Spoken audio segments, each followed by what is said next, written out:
चलिए सीधा रुख करते उत्तर प्रदेश की ओर, जहां पर मंत्री परिषद की बैठक में लिए गए निर्णयों की जानकारी के लिए प्रेस वार्ता चल रही है। देने की हमारी नीति थी।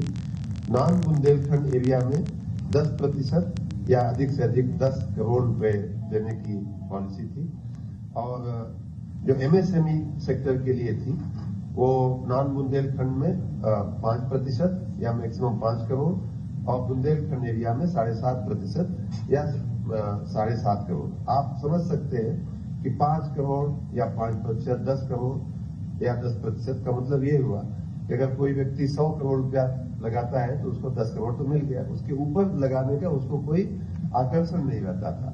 तो उस दृष्टि से, और जब हम आने वाले समय में माननीय मुख्यमंत्री जी की इच्छा है, नेम है कि ज्यादा से ज्यादा निवेश आवे राज्य में, उस दृष्टि से ये उचित पाया गया कि हम इस योजना को और भी आकर्षक बनावें, और उस कड़ी में नॉन बुंदेलखंड एरिया में 7% या मैक्सिमम 500 करोड़ रुपया, तो अगर कोई 1000 करोड़ भी लगाता है तो उसको भी आगे उसमें इंसेंटिव का कैपिटल सब्सिडी मिलने का गुंजाइश रहती है। बुंदेलखंड एरिया में उसको 7 की जगह नॉन बुंदेलखंड में 7% है, बुंदेलखंड एरिया में 10% उसको बढ़ा करके रखा गया है, जिससे बुंदेलखंड का विकास और भी गति से हो सके। और लेकिन जो मैक्सिमम जो लिमिट रखी गई है वो वहां भी 500 करोड़ ही रखी गई है। अरविंद जी, आप अगर इसमें चाहे तो इसमें आप नहीं, बिल्कुल ठीक है सर। पहले इंसेंटिव कम था कैपिटल सब्सिडी का, अब उसको काफी बढ़ा दिया है सर। तो मैक्सिमम पहले 15 करोड़ था, वो बढ़ करके 500 करोड़ तक पहुंच गया है। So this has become a very lucrative policy now, और अन्य प्रांतों के मुकाबले भी इसका कंपैरिजन करके ये सीमाएं ऐसी निर्धारित की गई हैं जिससे कि उत्तर प्रदेश एक अच्छे गंतव्य के रूप में उभर करके सामने आए। माननीय मंत्री जयवीर सिंह जी, मैं केवल एरोस्पेस पॉलिसी में केवल एक पॉइंट बता दूं आपको। 2 और बिंदु हैं, वो सर बता रहे होंगे। जी सर, 2 और बिंदु थे सर। हाँ, तो इसका जो समय काल रखा गया है उसमें मेगा और एंकर इंडस्ट्रीज के लिए जो 1000 के ऊपर है उनका 7 वर्ष रखा गया है। बाकी एंकर इंडस्ट्रीज के लिए 5 वर्ष रखा गया है। मतलब 1000 करोड़ के ऊपर अगर है तो 7 साल में वो निवेश कर सकते हैं। अगर 1000 के नीचे हैं लेकिन वो एंकर की परिभाषा में आते हैं तो उनके लिए 5 साल की समय मर्यादा रखी गई है, और बाकी के लिए 4 साल की मर्यादा रखी गई। पहले ऐसा कुछ स्पेसिफाइड नहीं था, तो बड़ा लूज था, लोग करते थे नहीं करते थे, चलता रहता था। ये उसी प्रकार जो इन्वेस्टमेंट का जो है वो भी हम फेजिंग उस समय पहले नहीं थी, पहले अब हम जो है उसको भी एक इनेबलर के रूप में हम लेकर के आ रहे हैं। और मेरे ख्याल से ये एक बहुत ही एक अन्य राज्यों की तुलना में भी एक बहुत ही अच्छी एक फ्यूचरिस्टिक ये पॉलिसी है, और पर्टिकुलरली बुंदेलखंड क्षेत्र में, और उसमें भी डिफेंस कॉरिडोर का उपयोग करते हुए आज माननीय मुख्यमंत्री जी ने इस प्रस्ताव को मंजूर करते हुए वहां के इंफ्रास्ट्रक्चर को और भी बेहतर बनाने के लिए, जैसे प्रयाग से जोड़ने के लिए जो हमारा एक्सप्रेसवे बना है, उद्घाटन हुआ है अभी, उसको और भी कई तरफ से लिंक करने के लिए और भी बहुत सारे बड़े महत्वाकांक्षी निर्देश दिए हैं। मैं आशा रखता हूं कि इस निर्णय से राज्य में निवेश बढ़ेगा, विशेष करके बुंदेलखंड क्षेत्र। सर, इसमें केवल एक पॉइंट मैं जरूर ऐड करना चाहूंगा सर, डिफेंस कॉरिडोर की ओर से, कि माननीय मुख्यमंत्री जी ने आदेश दिया है कि जनवरी में जो GBC होने जा रही है 1 लाख करोड़ की, तो उसमें सभी पॉलिसीज 10 लाख करोड़ की, उसमें जो है उन्होंने सभी पॉलिसीज को मॉडिफाई 1 महीने में करने का निर्देश दिया है। उद्योग विभाग के द्वारा पहली पॉलिसी ये है जो अब मॉडिफाई हो रही, जिससे कि 10 लाख करोड़ के लक्ष्य को रीच किया जा सके। हमारे अपने डिफेंस सेक्टर में अभी लगभग 2800 से 3000 करोड़ का इन्वेस्टमेंट आया है, जबकि 10,000 करोड़ के इन्वेस्टमेंट का लक्ष्य था। तो निश्चय ही जो है इससे 10,000 करोड़ के इन्वेस्टमेंट को पूरा कर सकेंगे। और तीसरा, जो स्टेट की $1 ट्रिलियन इकोनॉमी का जो एक लक्ष्य रखा है वो हम आगे बढ़ सकेंगे। और जैसा माननीय मंत्री जी ने कहा है, मुख्यमंत्री जी ने आज आदेश ये भी दिया है कि जल्दी एक्सप्रेसवेज के किनारे इंडस्ट्रियल कॉरिडोर्स का भी निर्णय ले लिया जाए, जिसके लिए 500 करोड़ रुपए हमारे बजट में रखा गया, जिससे एक्सप्रेस वे के साथ साथ इंडस्ट्री भी एक ही साथ आ जाए, जिससे विकास पूरा एक साथ हो सके। Thank you sir.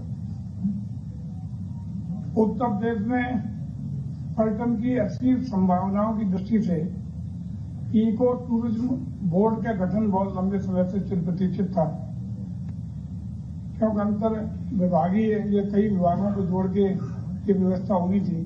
काफी चिंतन मनन और कसरत के बाद आज इस विषय पे माननीय मंत्रि परिषद द्वारा निर्णय लिया गया है और उत्तर प्रदेश को eco tourism board, eco tourism development board के गठन का मार्ग प्रशस्त हुआ है।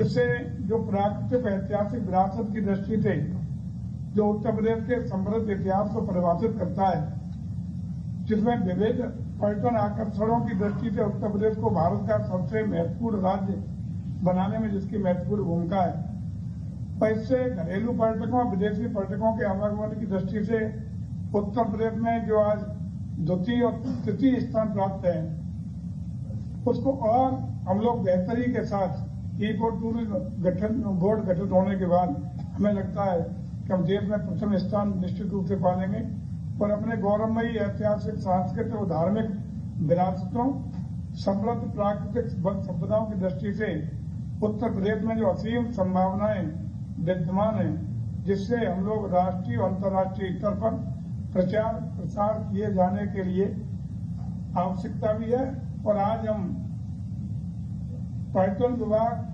वन पर्यावरण एवं जलवायु परिवर्तन विभाग, आयुष विभाग, ग्राम विकास विभाग, सिंचाई विभाग, नगर विकास विभाग, कृषि विभाग, उद्यान विभाग, खेल विभाग, परिवहन विभाग, कुल मिलाकर 10 विभागों को समन्वित रूप से सम्मिलित करते हुए इको टूरिज्म डेवलपमेंट बोर्ड का गठन करने का निर्णय माननीय मंत्रि परिषद द्वारा लिया गया है। और जैसा कि हम सब जानते हैं कि उत्तर प्रदेश में 16,582 वर्ग किलोमीटर वन क्षेत्र है। ऐसा वन क्षेत्र जिसमें अब सुंदर परिदृश्य है, विकास की संभावना है।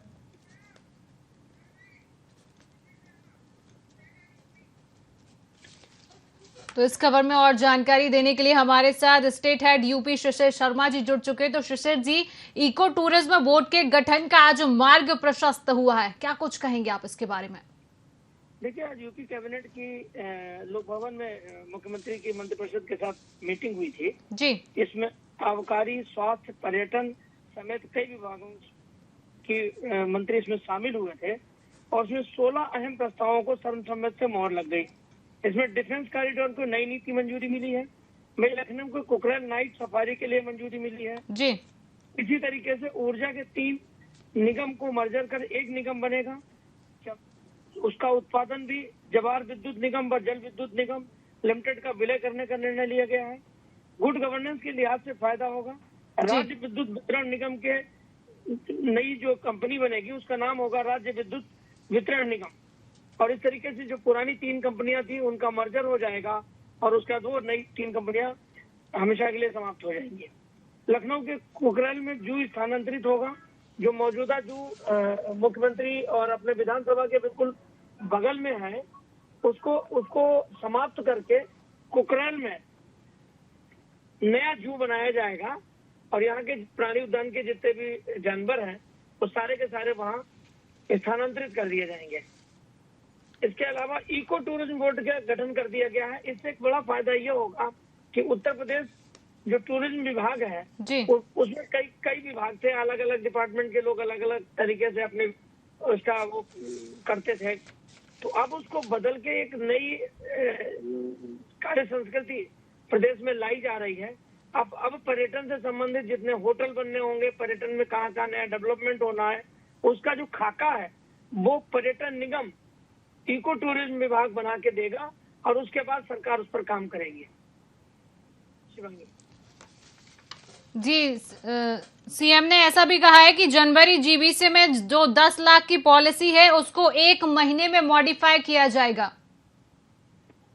जी, उसके लिए भी जो जी सरकार की पंचायत का जो मतलब जो सरकार का निर्णय है, सरकार हर मामले में एक पारदर्शिता के साथ काम करना चाहती है। आम आदमी में एक संदेश जाना चाहिए कि सरकार पारदर्शिता के साथ लोगों को अपनी डेवलपमेंट में जोड़ना चाहती है।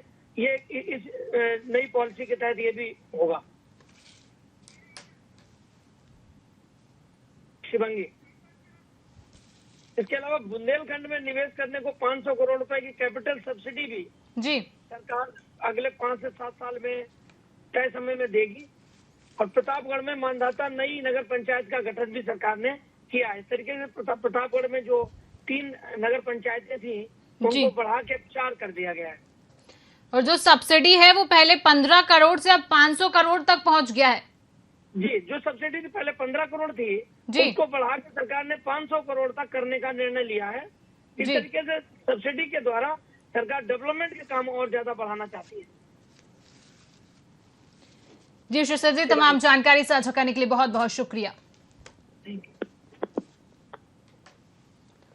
तो उत्तर प्रदेश से ये हम आपको लाइव दिखा रहे थे, जहां पर इको टूरिज्म बोर्ड के गठन का मार्ग प्रशस्त हुआ है। सब्सिडी को 15 करोड़ से बढ़ाकर 500 करोड़ तक पहुंचा दिया है। इसमें कई तरह के लोगों को फायदे होंगे। इको टूरिज्म बोर्ड का जो गठन का मार्ग प्रशस्त हुआ है, इसमें कई तरह के होटल, रहने की व्यवस्था, कई तरह के अहम प्रस्तावों को आज मंजूरी मिल चुकी है, जहां पर सीएम योगी आदित्यनाथ ने इन तमाम तरीके के प्रस्तावों को मंजूरी दी है। 16 अहम प्रकार के जो प्रस्ताव हैं उसको सीएम योगी आदित्यनाथ की आज मंजूरी मिल गई है।